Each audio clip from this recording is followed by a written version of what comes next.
Long before the charts were filled with melodies about heartbreak and vulnerability, hip-hop lived by a different code. It was the era of the old guard. In this world, showing your feelings was seen as a liability. The image of the rapper was a stoic silhouette, forged in dark alleys where emotion was hidden. If you looked at the culture then, vulnerability wasn't just rare, it was considered a weakness. It was a static rule that seemed impossible to break. Then came the shift. Number 5. He invented sadboy rap.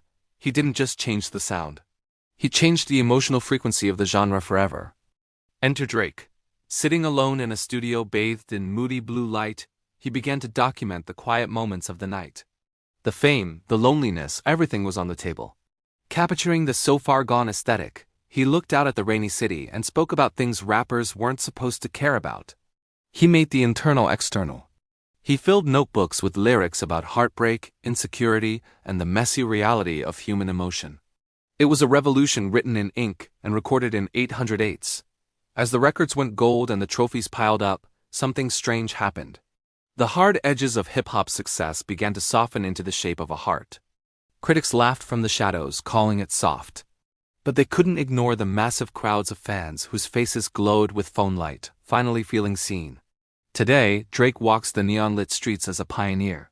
He proved that being real meant being vulnerable, and that vulnerability was actually a superpower. You can see his legacy in every emerging artist today who isn't afraid to sing about their pain. That trail leads straight back to the sixth god. He proved you could be the biggest artist in the world while still being human.